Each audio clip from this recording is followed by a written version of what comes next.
بەناوی خوای گەورە سڵاوتان لێبێت.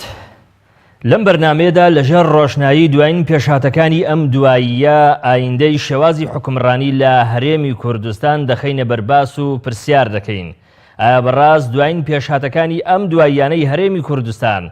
هەرەوە دووپات ناکەنەوە کە ڕۆژانێکی ڕەش لە پێشوازی ئایندەی شێوازی حکومڕانی ئەم هەرێمەدایە؟ ئایا ئەوانەی بەردەوامن لە قسەکردن لەسەر تێکچوونی زیاتری ڕەوشی ژیانی سیاسی کورد هەر ئەوانە نین کە لە ڕێگای گوتارگەلێکی پۆپۆلیستیانەوە سەر ڕایشکستە سیاسیە یەک لە دوای یەکەکانیان هێشتا دەیانەوێت کێشە بۆ ئەو هێز و کەسایەتیانە دروست بکەن کە لە سەردەستی ئەوان کوردستان بۆتە خاوەنی چەندین دەستکەوتی سیاسی و ئابووری؟ ئەو هەموو زەجە و هەرایە بۆچی لەسەر کاندیدکرانی دوو لە کوڕانی بنەماڵەی بارزانی مەگەر وەک هەر هاوڵاتیشی کورد ماڵی بارزانیش مافی خۆیان نییە لە چوارچێوەی یاسا کارپێکراوەکانی ئەم هەرێمە کاری سیاسی خۆیان بکەن؟ ئاگەلی کورد مافی خۆی نییە نیگەران و ناڕازی بێت لە بەرامبەر ئەو هەنگاوەی پارتی بەو ئیعتیبارەی کە ئەمە هەنگاوێژی ترە بۆ بە بنەماڵەیکردنی زیاتری شێوازی حکومڕانی لە هەرێمی کوردستان؟ ئەوانەی لە سۆنگەی ڕێگرتن لە بنەماڵەیکردنی شێوازی حکومڕانی لەو هەنگاوەی پارتی نیگەرانن، ئایا بەڕاست لە ترسی بە بنەماڵەی بوونی شێوازی حکومڕانی نیگەرانن یان لە سۆنگەی دژایەتیکردنی بارزانی و بنەماڵەی بارزانی؟ ئەگەر پارتی دیموکراتی کوردستان بەڕاست بیر لە بنەماڵەیکردنی شێوازی حکومڕانی بکاتەوە، ئایا بەوە خۆی ڕوبەڕووی ململانێ و جەنگێکی گەورە لەگەڵ زۆرینەی گەلی کورد ناکاتەوە بەو ئیعتیبارەی کە گەلی کورد زۆربیان شێوازی حکومڕانی بنەماڵەی ڕەت دەکەنەوە؟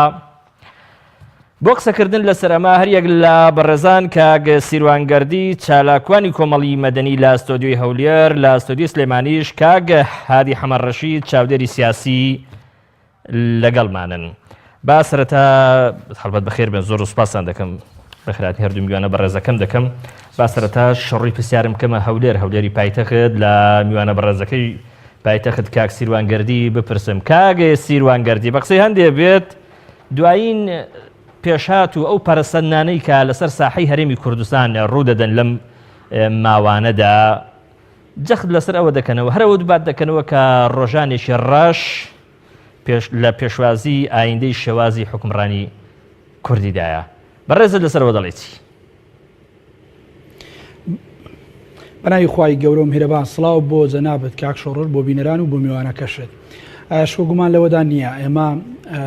منطق وا دەخوازی کەەوە هەرێمی کوردستان لە قۆناغێکی گرنگ و هەستیاردایە. ئەم قۆناغی گرنگ و هەستیارش پێمان دەڵێ حزبی بیراوە بە پێی پرانسیپە نێودەوڵەتی و یاسا نێودەوڵەتیەکان و یاساکانی هەڵبژاردن حزبی بیراوە حکومڕانی ئەم وڵاتە دەکات بە پێی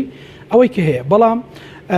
حزبی حکومڕان کە پارتی دیموکراتی کوردستانە لەو قۆناغەدا 45 کورسی ناتوانانی بەتەنیا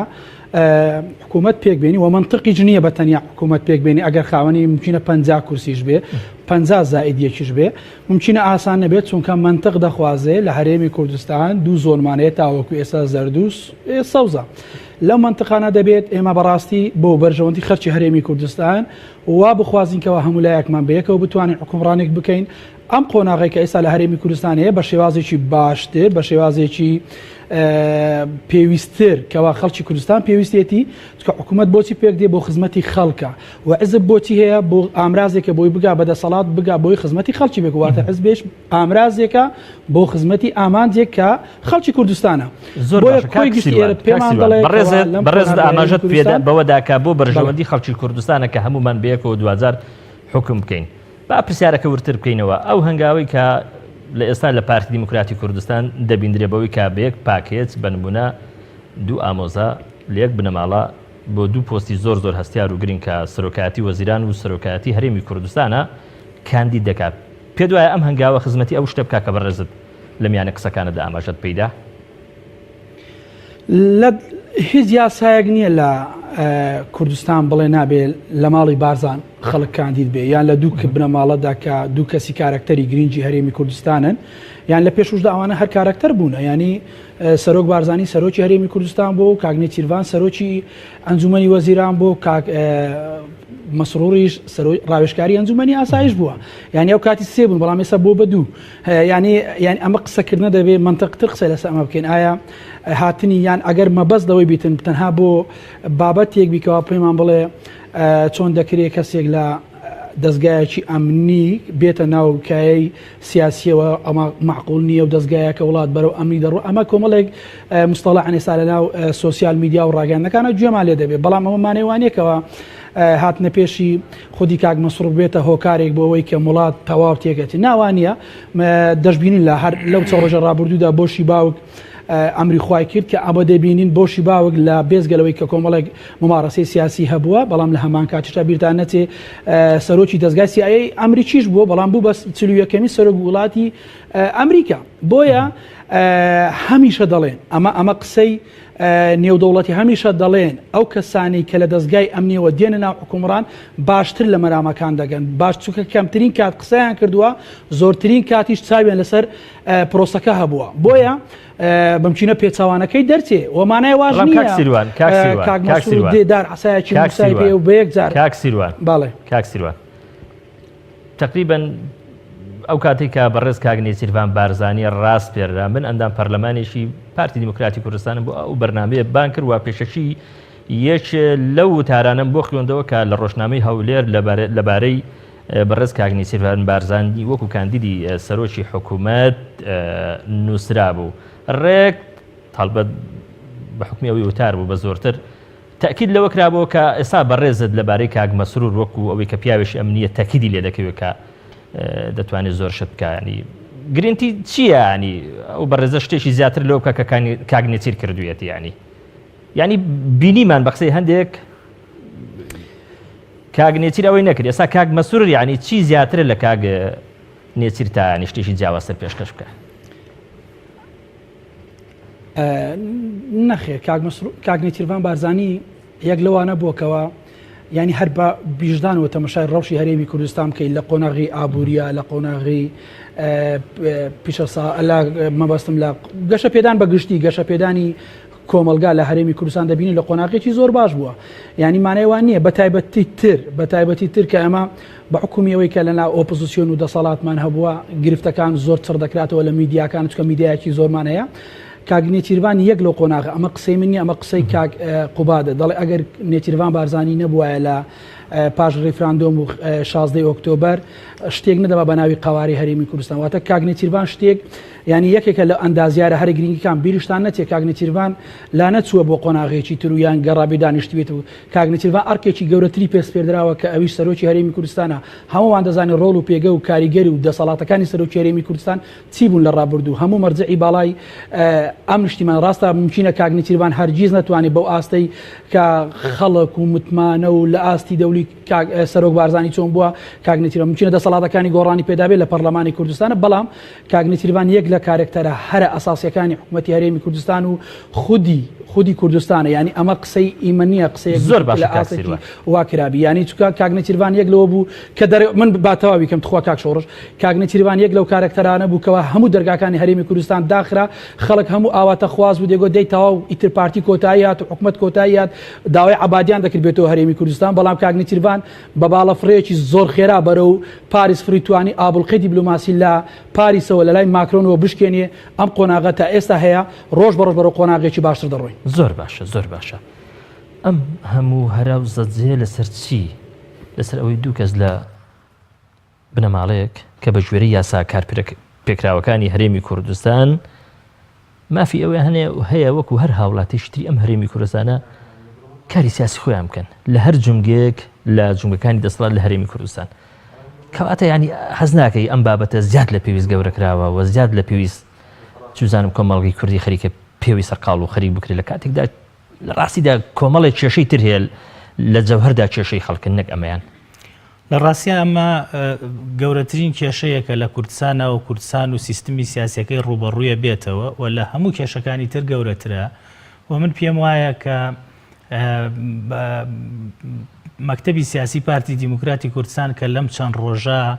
بە ئاشکرا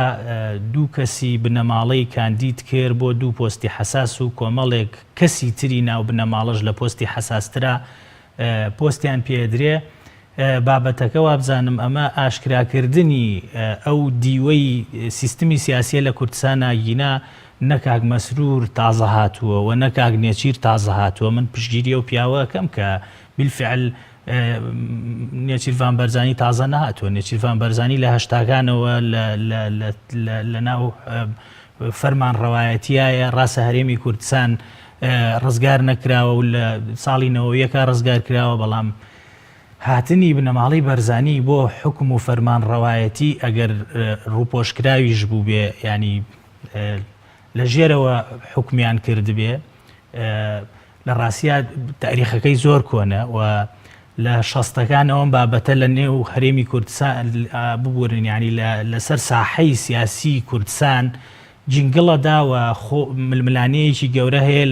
لە یەکلاکردنەوەی نفوز و قەڵەمڕەوی ئەوەی کە ماڵی بەرزانی ئەیانوێ هەموو جومگەکانی ئەوەی پێوترێ بڕیار لە کوردستانە چ لە شاخ بوو بنەوە چ دابەزیونەتە خوارەوە هەمووی بەدەستی خۆیان بێ و لە بەرامبەریانە کۆمەڵێ هێز کە بەداخەوە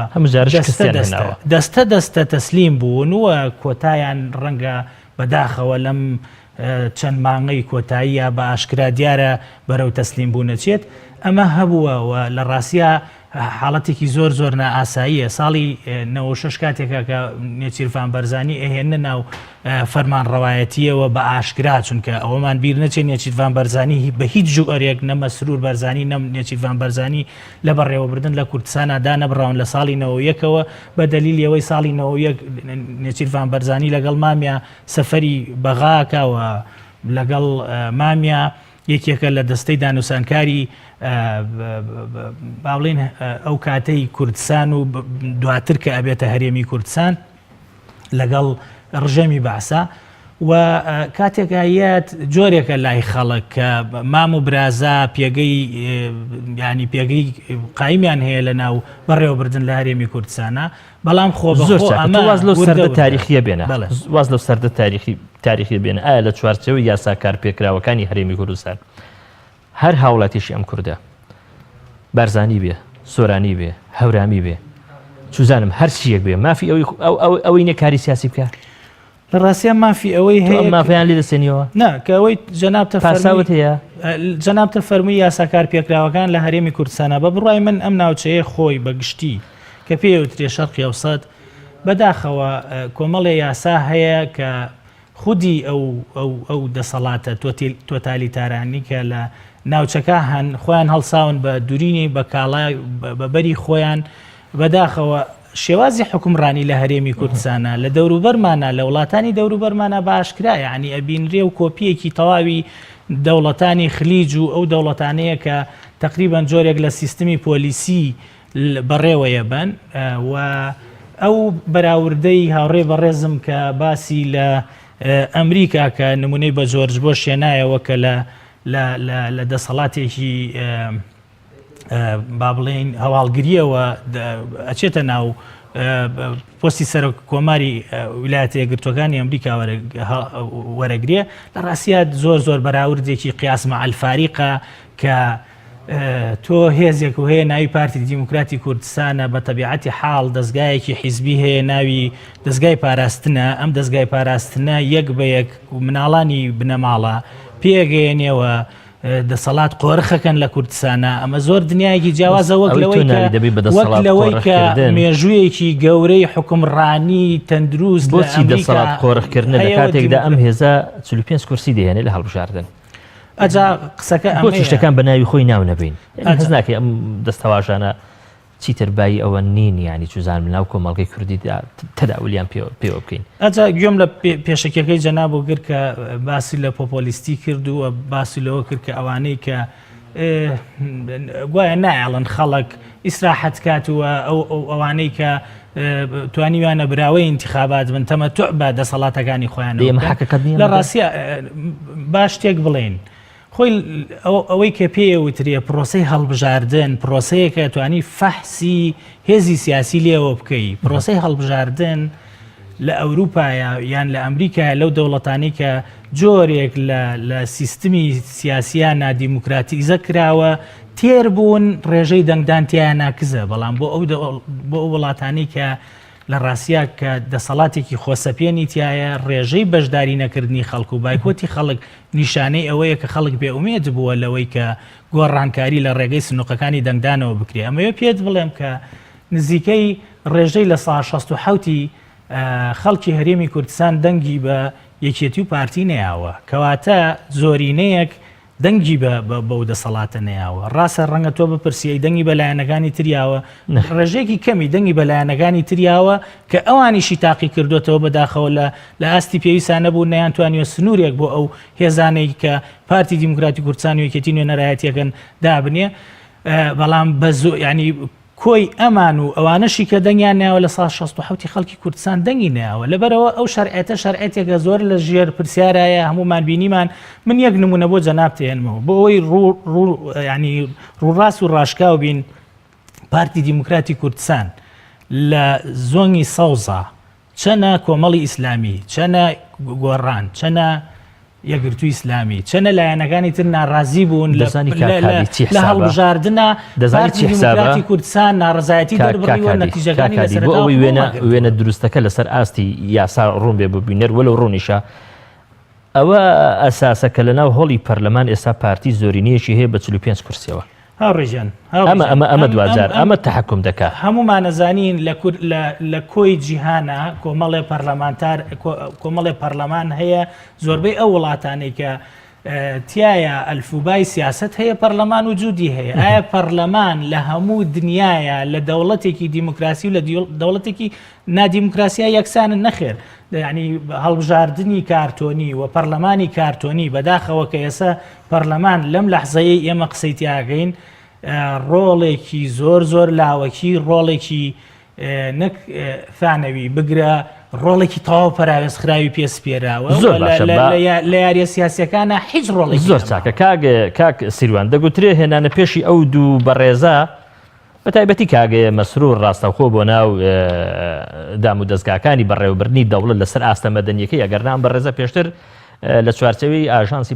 پاراستن لە ناو جونگەکانی دەسەڵاتدا هەر بووە بەڵام من قسەم لەسەر ئیدارەدانی دەوڵەتە بە مەفهومە مەدەنیەکەی لە ڕاستیدا ئەوەندەی بۆ باڵانس ڕاگررتنی ناوخودی پارتی دیموکراتی کوردستانە بۆ هیچی تر نییە مەگەر واش بێ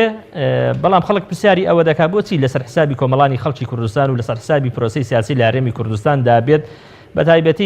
بە تایبەتی شاراوە نیە کە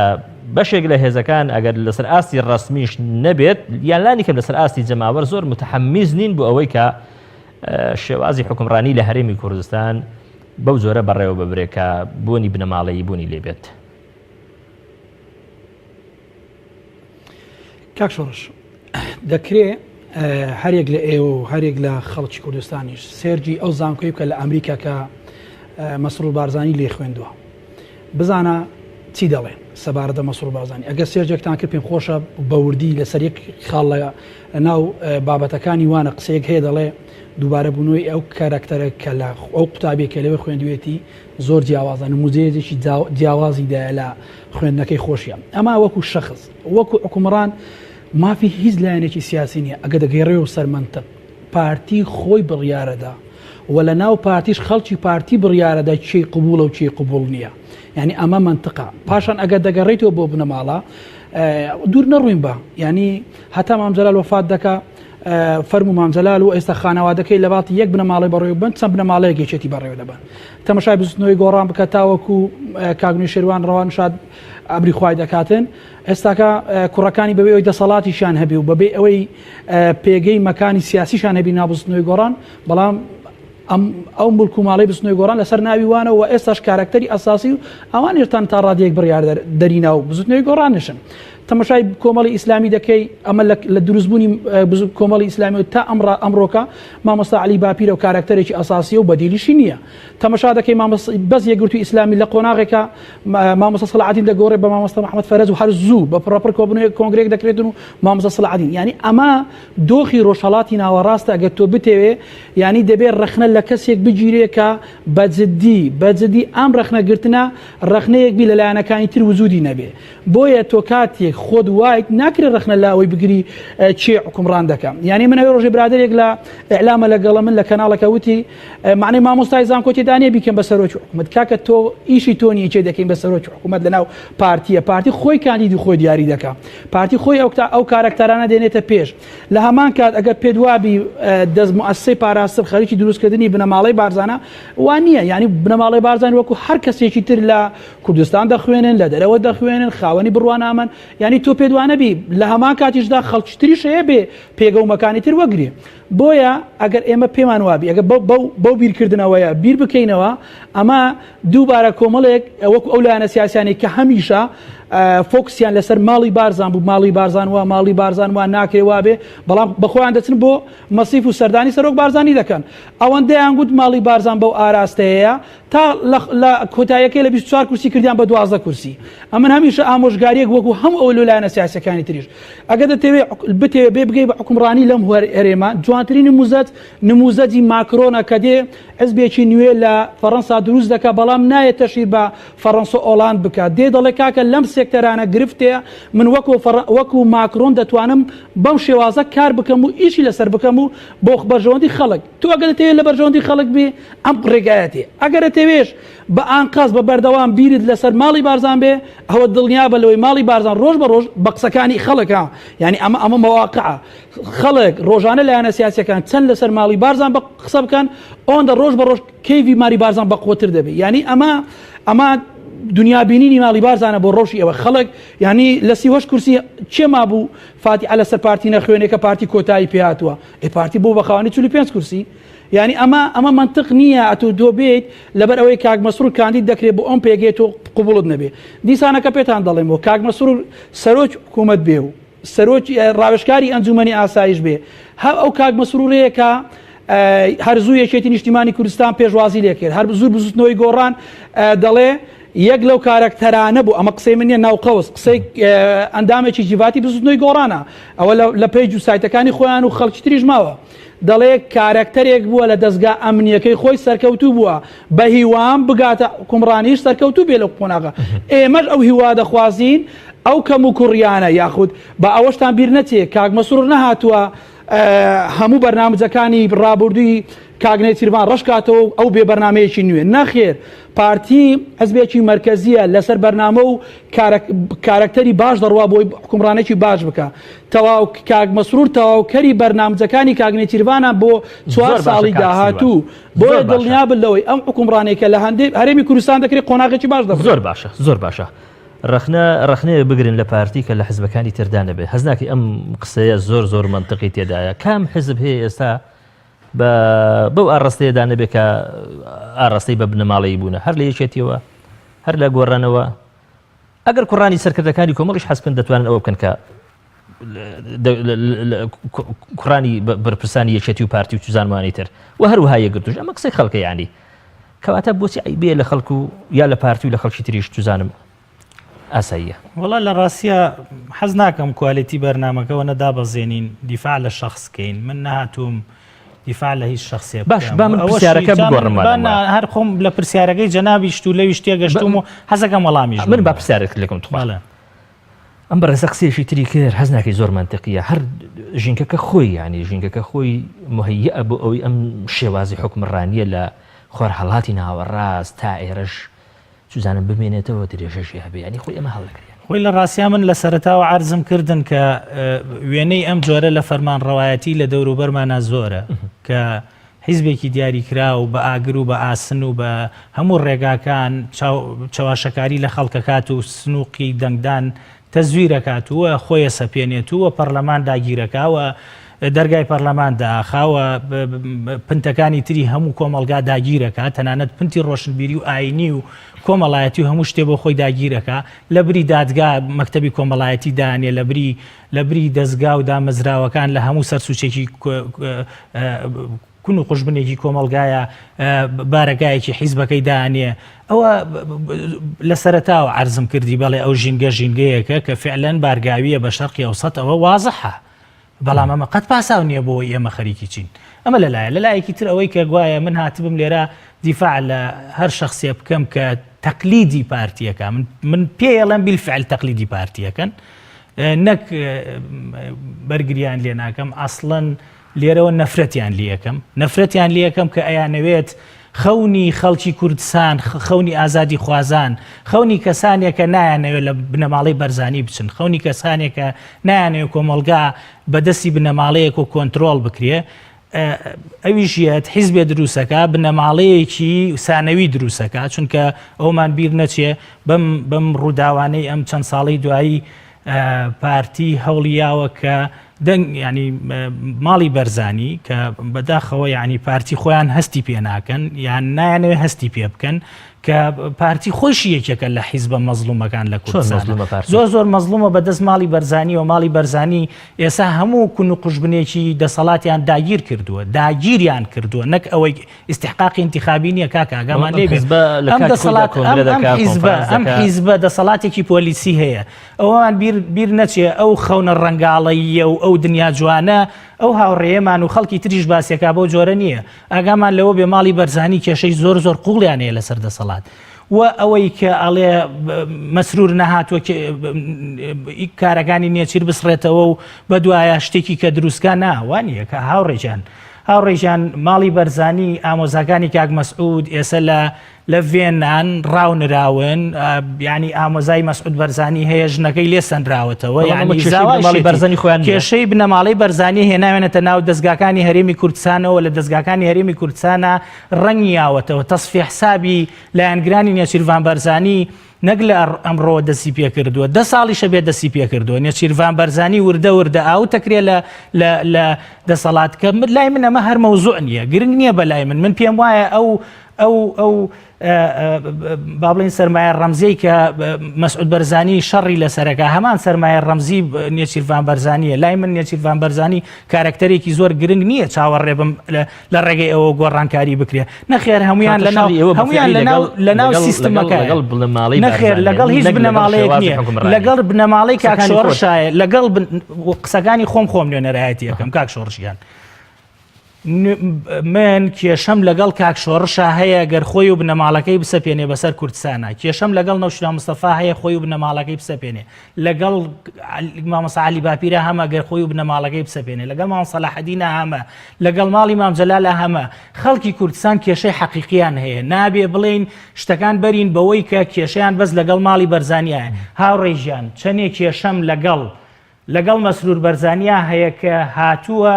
پارتی و دەرەوەی پارتیش کۆنتترۆل بکە ئەوەنە کێشەم لەگەڵ چیای نەوشناو مستەفا هەیە کە هاتووە بزوتنەوەی گۆڕان کۆنتترۆل کات و خەونی هەزاران لایەنگر و دۆست و ئازادی خواز لەم کوردستانە سفر کاتەوە بەڵێ بە دڵنیاییەوە لە کاتێکا کە هیچ پۆستێکی لە ناو بزوتنەوەی گۆڕانان نییە دەست بۆ ئەوە با کۆنتترۆلی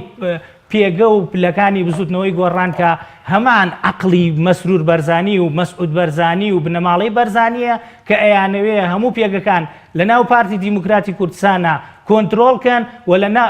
بۆ دەرەوەی پارتیش کۆپی بکەن و لە هەرێمی کوردستانە چێ لە دەستگای پاراستنە دەسەڵاتی بەدەست بۆ وەکو خۆتەڵی ئەیهێنن و ئەیکەن بەسەرمانەوە و ئەزانم ئەوەی کە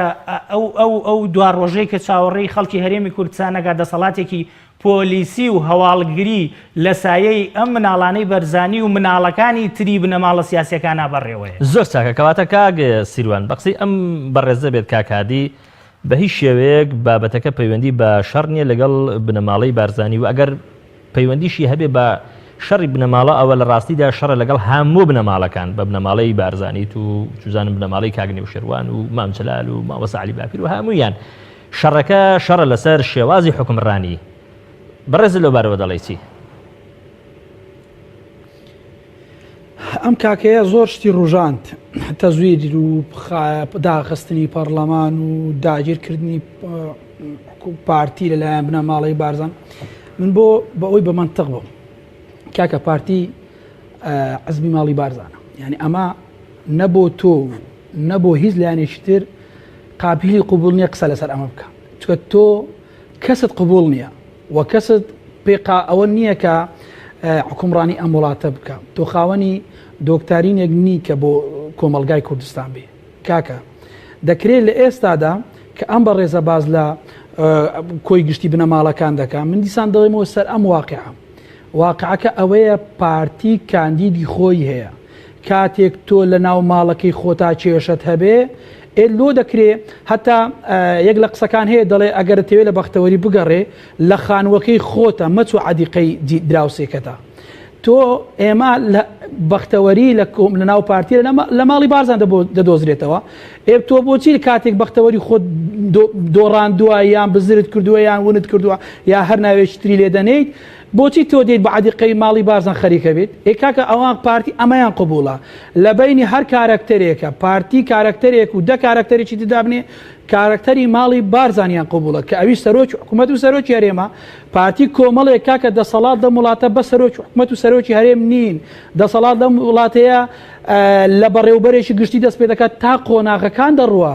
بۆیە باشترین کارکتەر ئەوەیە لە باتی ئێمە کارتۆنێک بینیم بکەین بە سەرۆکی حکوومەت و نەتوانی ئەو دەسەڵاتەی هەبێ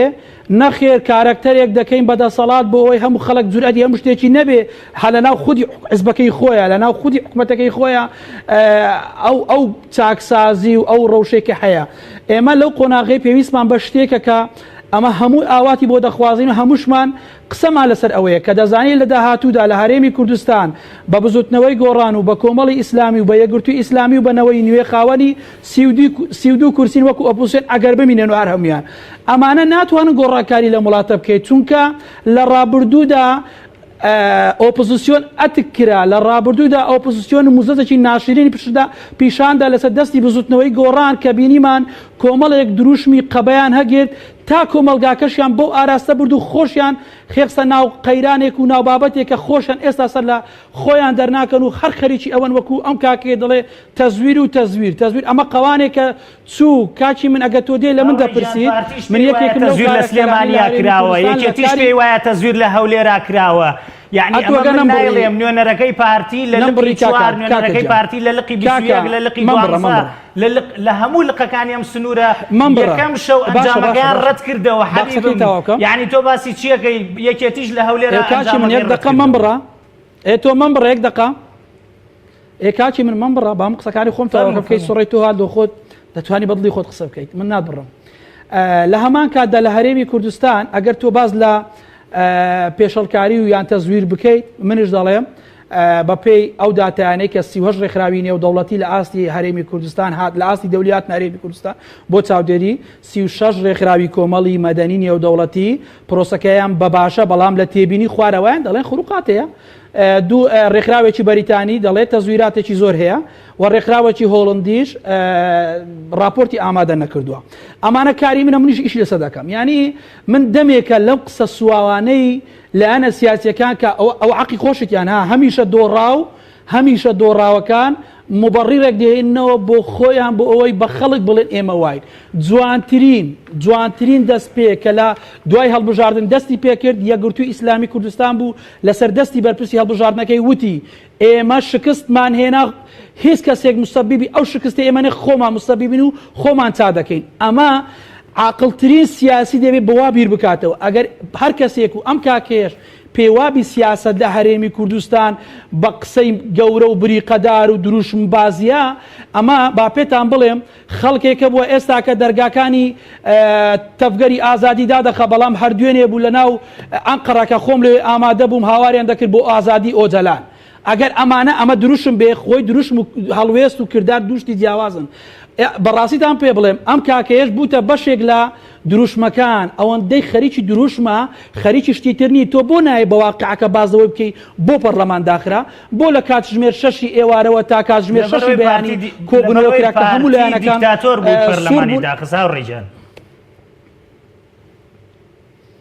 ئەوە قسەی تۆیە بۆ خەڵکی کوردستانیش بوو دیموکراسی ئەگەر پێدوایە پەرلەمان بۆ داخرا لەبەر ئەوەی کە لەبەرەوەی لەو چوارچێوە دەرچووکە کە دەسەڵاتی بنەماڵە ئەیەوێت زۆر باشە من بە کاکسیروان با من پرسیارێک لە کاک هادی دەتەوێت کاک شۆڕژ بابەتە زۆری لەسەر پەرلەمان کۆتایی هات ئێستا ئێمە لە بەردەم پەرلەمانی ئەمن زۆری گوتراوە بەڵام ئەم بابەتە بوو بەشێک لە لێژوو پێوە نەبژین پێم لە بەرنامەیەشی تری وژوتومە دکتۆری خۆش زۆر بە منتیقیتر قسە بکە زۆر باشە زۆر باش ئەگەر کاگە هادی بە فعلی ئەم بابەتە بابەتێکی مەترسیدارە بەوەی کە دوو ئامۆزا دوو کەس لە کەسانی بنەماڵەی بارزانی کاندیدن بۆ بەدەستەوەگرتنی دوو پۆست لە پۆستە هەر هەستیارەکانی هەرێمی کوردستان ئەگەر ئەمە زۆر مەترسیدارە بۆچی لە دەرەوەی پارتی بە شێوەیەکی ڕسمی قسە و باسێکی لەو زۆرە نییە ئەسڵەن بەشی زۆری هێزەکان پێشوازی لەم هەنگاوی پارتی دەکەن پیرۆزباییان هەیە ئەنی ئەوەی کە زیاتر هەیە زۆرتر لەناو فەیسبووکە ینی نیگەرانیەکان بۆچی لێ ناگەڕێن پرۆسەی سیاسی هەرێمی کوردستان بکەوێتەوە سەر سیکە ئارامەکەی خۆی هاوڕێژان جارێ با ئەوە بڵێم من وەکو ئەو هاوڕێ بەڕێزە چۆن لە ینی بۆ پشتگیری لە بنەماڵە سیاسیەکان و لە دەسەڵاتێکی سیاسی خۆسەپێن بەرگری لە هەموو ناڕەواییەکەکە من نهاتوم لێرە بەرگری لە هیچ کەسێ بکەم نوێنەرایەتی هیچ کەسێکیش ناکەم نوێنەرایەتی دەنگێکی ئازادی خۆمەکەم با ئەوە ببڕێتەوە پێی وایە کە ئێمە نالۆژیکی قسەکەین هاوڕێژان یەکێک لە ئەوەی پێوترێ دەسەڵاتە پۆلیسیەکان یەکێک لە سیماکانی دەسەڵاتە پۆلیسیەکان تەنها بریتی نیە لەوەی کە هەموو تاکەکانی ئەو دەسەڵاتە پۆلیسیە جلی پۆلیسیان لە بەرابێ بەشێ لە کارکتەرەکانی قات و ڕیباتیان لە بەرایە احترامن بۆ جەنابتان قات و ڕیباتیان لە بەرایە ویان لە ناو کۆمەڵگا ئەوەی پێوترێ گوتاری سازشکاری بڵاوەکەنەوە گوتاری تەسلیم بوون بڵاوەکەنەوە و خۆیان چۆن تەسلیمی بنەماڵە بوون خۆیان چۆن تەسلیمی دەسەڵاتێک بوون پێیان وایە خەڵکی تریش خەریکی دروشمبازیە با ئەویش بێت وەکو من تۆ یەک لەو کارکتەرانەشی بڕوای سیاسی تێ و نەچۆما منە منتقا ئەم تەشیرانە نەخێر من دەت بڕمەتە ئاخیر دەقە دەت بڕیم یان دەبێت داوای تۆ کەسانەی کە هیوادارم ئەخر تۆ بێ ئەتەکێتی تۆ بێ ئەتەکێتی منت بڕی تۆ منت بڕی تۆ دوو جار منت بڕی دەت بڕمەوە بەس تەئەکید بە بێ ئەتەکێتی تۆش منت بڕی بێ ئەتەکێتی بڵاوەکرێتەوە لە ناو ئێوە کەلتور بێ ئەتەکێتی بێ ئەتەکێتی نەبێ شەقاوە پەلاماری سەرۆکی پەرلەمان نایە هەی نوێنەری شەقاوە ئێوە شەقاوەتێتی بڵاو دەکەن کاکادیت کاتان لێ هیوادارم تۆ ئیدارەی کاکسیروان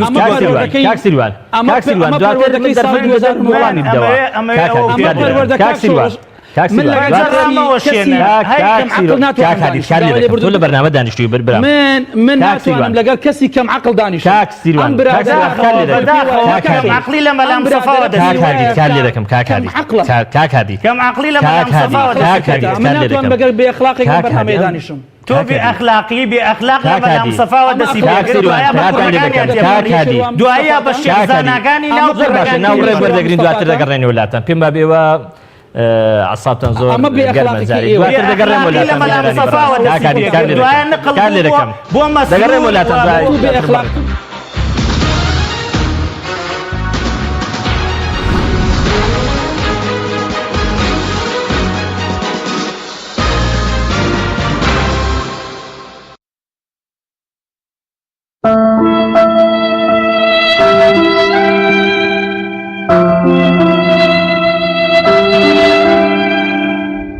ڕیزبوونی بەیانیانە کە ڕیزیان نەکردین سرودم بە دەنگەوە خوێندەوە بەری بەیانە ڕووناکە ئاسۆ هیوای کورد مژدە بێرێتەوە لەو بەر هەموو خزمەکانم هەموو گویان لێ بوو ینی ناو ئەوەنە دەنگم بەرزە کردەوە مناڵەکان لەگەڵ ما ئەیان وتەوە باوکە باش شوانی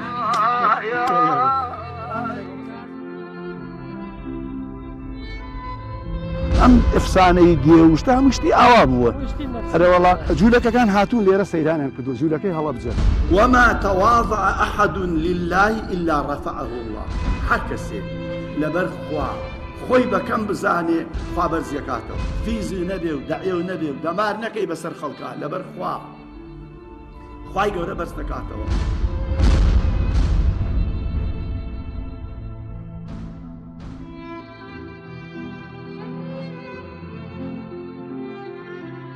ئەو ڕۆژەی لە سەیسایەت لە خەتیبی لابرام خەریک و دڵم بۆسێ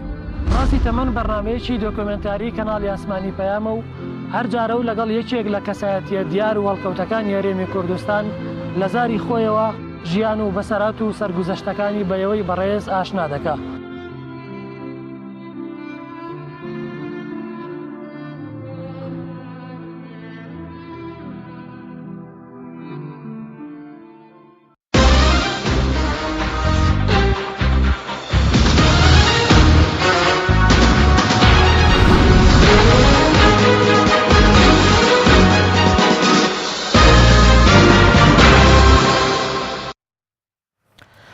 دووبارە سڵاوی خی گەورەتان لێبێت بەردەوامی لە پێشکەشکردنی بەرنامەی دیوی دووەم کاگە سیروانی بەڕست و هەروها کاک هادی بەڕست کاتان لێ دەکەم تۆزە بە عسابێکی سارتر قسە بکەن بە تاکیدی ئێستا کۆمەڵی خەڵک لە خەڵکی هەرێمی کوردستان ئێوە دەبینە و دواتر لەژێر ڕۆشنایی یعنی قسەکانی هەروتان ینی ڕەنگە حکم بدا لەسەر تەنانەت بابەتە شخصەکانی هەردوو لاشتان پێما بێ بۆ هەر وڵاتان باشترە کە بە شێوێکی هێمن قسە بکەن سوپاسیشتان دەکەم ئەگەر چوزان گوێ لەم تەکلیفەی من بگرن زۆر چاکە کاک سیروان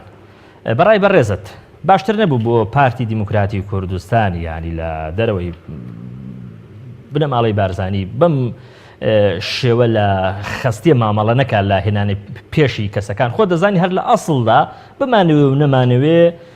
جۆرێ لە حەساسیەت هەیە بە ئەندامانی بنەماڵە ینی مشتێکی شارەوە نییە لە لای ڕەنگە ئێوەش یانی بەڕێستان لەو بارەوە دەڵێتی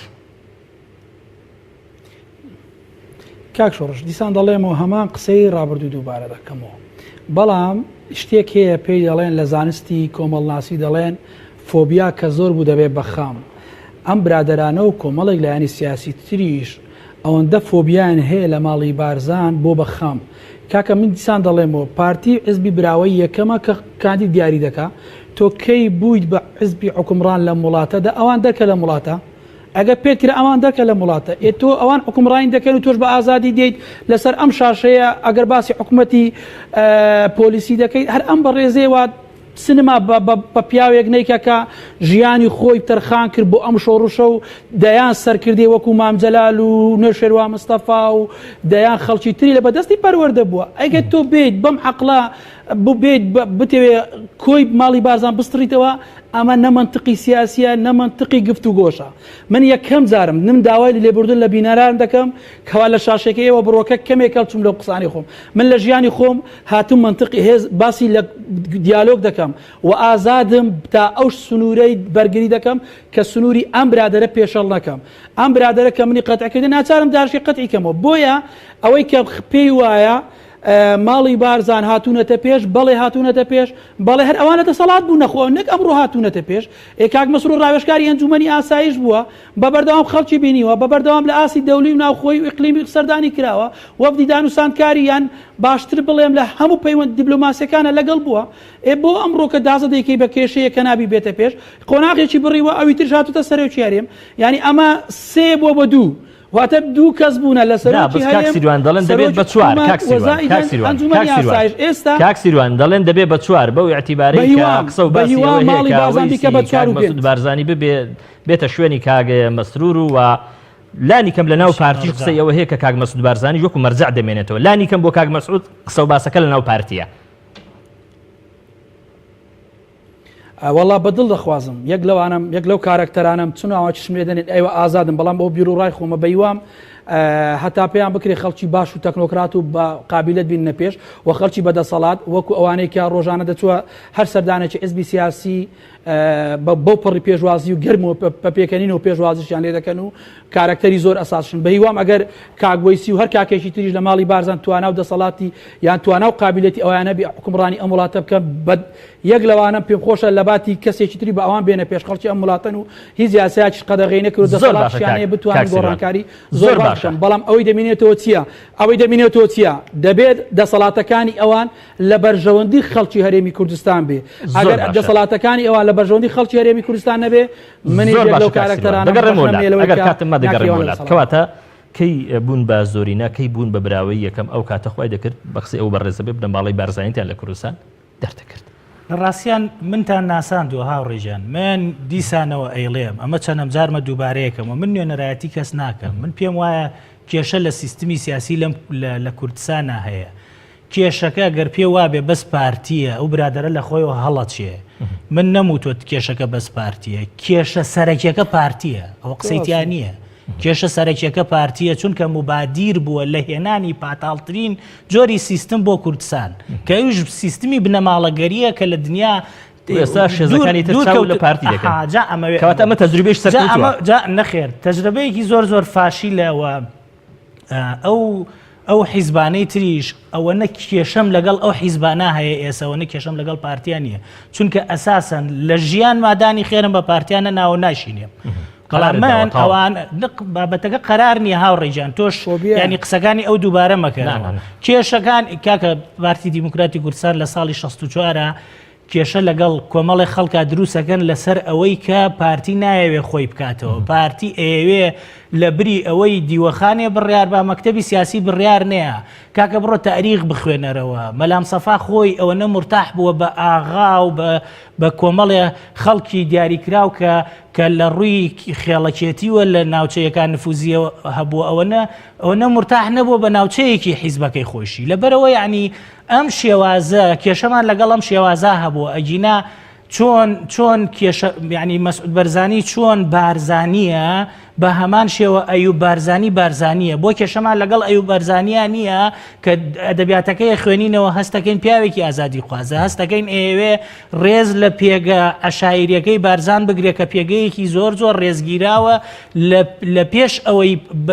بسیاسێنرێ و تەسەیوز بکرێت و بەو جۆرە ببرێ باسەکە باسی شخصی نییە چۆن کێشەم لەگەڵ پارتیا هەیە ئێستا کێشەم لەگەڵ لایەنەکانی تریشە هەیە ئەویش چ ناوێکەنێ لە من بینیە من یاخی من کەسم قبول نییە من لە نزیکەی زیاتر لە 16 خەڵکی کوردستانم قبولە کە پارتیوێکێتیان قبول نەبووە ئەوانم قبولە کە بایکۆتیان کردووە لەسەر ئەوەی و باسەکەی کە بردیەوە بۆ ئەوەی کە هەڵبژاردنتان بۆ قبولە و دەرەنجامەکەیتان بۆ قبول نییە بۆ باسی تەزویرەکەن کاکە گیان بڕۆن ینی بابەتەکە نەبین بۆ شتی شخصی ئەجینا نەک ئێمەمانان چەندین خەڵکی کوردستان هاواریان کرد لایەنە سیاسیەکان کە ئێواڵێن پارتی و یەکێتی تەزویرەکەن تکایە مەچنە ناو ئەم بابەتەوە و بیلفعل یعنی ململانەیەکی ناهاوسەنگ لە کوردستانە هەیە ئەم ململانیە ناهاوسەنگە هەمیشە پارتی و یەکێتی سوارن و خەڵکی تر پیادەیە بابەتەکە لە ئازایەتی پارتی و یەکێتیان نییە پارتی و یەکێتی ئامادەن دەستی داگیرکەر بێن و ڕۆژێک ئەمیان کەرکووکە فرۆشی ڕۆژێ ئەوان شنگارە فرۆشێ کاکە باسەکە باسی بەهێزی پارتی و یەکێتی نییە هەر کەسێ هەڵسێ وەکو پارتی و یەکێتی خۆی بفرۆشێ ئاسان کاریە بەدەستیوە بەڵام ئەی وڵاتەکە بەرەو کوێ ڕوا زۆر چاک ئەمە پرسیارەکەی وڵاتەکە بەرەو کوێ دەڕوا بۆ ئەمە لە بەرچاو ناگرن کاگە سیروان لە پارتی دیموکراتی کوردستان بۆچی هەر بەهێزی بنە ماڵی بارزانی من بێرە دێم ناو کڕۆکی پرسیارەکەی جەنابەت لە غروری گۆڕان مەدەن سەدان هەزار کەس چاویان ڕائەخەن و ناهێڵن گۆڕان بکەوێت کاکادیجان ئەمە وتەی جەنابتە ئەوە لە نیلەکەی بزوتنەوەی گۆڕانە تکە دەکەوایە مەڵێ من دیفاع لە خۆم دەکەم و بەس خۆم و ئازادم ئەمە تۆی ینی بۆکو گۆڕانی قسەشامە دەکەێت کارکتەرێکی غاندیەکی کەواتە یارمەتیم قوسێکم بەرێ با یارمەتی و بم باش تۆ چۆن دان نانەی بە ململانێ لە ناو پارتیا هەیە بیلفعل ململانەی قوڵ لە نێوان مناڵانی بەرزانیا هەیە ئەوی تری بەس سەیرەکە منەزانم هاوڕێکیان بۆسە دوای یا قسەی خۆ بکە باشە هەموو تو ڕەبوونێکی من و تۆ بخەرە ئەولاوە ئێستا گوێت بۆ وەگرم باشە من پێم وایە کە ئێوە دان نانێن پارتیا هەیە هاوڕێژیان من بزوتنەوەی گۆڕان ئێستا شانازی پێوەکەم گۆڕانم بەڵام بەڕاستی ئەوەی کە ئێستا چۆن پارتی دەستی بەسەر کوردستان ناگرتووانەی دەستیان بەسەر گۆڕان ناگرتووە و بالفعل بۆ بەرژەوەندی شخصی خۆیان بەکاریێنن من کێشەم لەگەڵ ئەو عقلەی ئێسەی بزوتنەوەی گۆڕانە هەیە هەروەکو چۆن کێشەم لەگەڵ پارتی هەیە بۆ یارمەتی و بم من نەموتۆ بێلایەنم من ئەڵێم بە ناوی کەسۆ قسە ناکەم پێم وایە تۆش ناتوانانی باشە کاتەکەم بدەیتەوە کاتەکەم بدەوە کاتەکەم بەڵێ بۆیە ئێستا ئێمە بەرەو کوێ دەڕۆین ئێستا ئێمە بەرەو قۆناغێک دەڕۆین کە ئێستا کێشەکان بەرەو ئەوەی دەبێ سارد بکرێنەوە بەرەو ئەوەی بڕۆن حکوومەتێکی نوێی هەرێمی کوردستان دروستکەین کە پێی دەڵێن کابینەی نوێم ئەو کابینەیە لەسەر خەڵکی بەڕاستی ینی ئێستا خەڵک چاوەڕێ دەکا ینی خەڵک ماندوو بوو بێتاقەت بلە ماوەی 27 ساڵی حکومڕاندا ئەو هەموو ململانەیە سیاسیە و ناشکرێ حکوومەتی هەرێمی کوردستان حکوومەتی تاگلایەن و دوولایەن بێ بە هیوان بزوتنەوەی گۆڕانش بێتە ناوکایەکە و کۆمەڵی ئیسلامیش بێتون من هەر قسەیەکتان پێ دەکەم بۆی ئەم قسەیە لەم کەناڵی ئێوەیە مێژووە ئێستا بە هیوام کاک عەبدولستار مەجید جێی لێبێ کاک عەبدولستار مەجید دەڵێ من کاتێک وەزیری کشت و کاڵ بووم کێشەیەکمان لەگەر تورکیا هەبوو کاگنێتیروان لەو کاتەیەدا لە ئیتالیا بوو دەڵێ کاگنێتیروانی یەک توانای هەبوو بڕیار بداکەوە کێشە بینی لەسەر سنوورەکان چارەسەر بکە بەڵام کاگنێتیروان بڕیاری نەدا بۆ من گەڕاوە هات لە کوردستان لەگەڵ من دانیشت و خۆی وتی چۆنت پێ باش هەوا بکە یعنی ئەوە نییە ئەو حکومڕانێک کە ماڵی بارزان دەکەن هەر چۆنێکیان بیر وەزیرەکان کارتۆم وانە کاکە ناوی یەک وەزیری بزوتنەوەی گۆڕان من آخر قسە دەکەم بۆیە لایەنە سیاسیەکان بە خودی بزوتنەوەی گۆڕانەوەش کارکتەری وەکو کاکە هادی دروست دەکەن پێم وایە دەبێ ئەوە قبولکان کە ئێوە فۆبیایەکتان هەیە بەرامبەر بە ماڵی بارزان تکایە سیاسیانی بکەن ئەوەندە خەریکی بیرکردنەوەمە بن لەسەر هەندێک کار زۆر باشە هەر بە فعلی ینی ماڵی بارزانی بوون بە فۆبیا ئەزانی تۆش خەریکە چتە سەر ڕتمەکەی ئەوە وابزانمەمە چوارەم جارم پرسیارە لە منەکەی هاوڕێیجان فۆبیا من فۆبیام هەیە بەرامبەر ناهاوسەنگی لە ململانەی سیاسیە ئێستا لە کوردستانە لەناو کۆمەڵی ئیسلامیش ململانیەکان ناهاوسەنگن هاوڕێیجان یعنی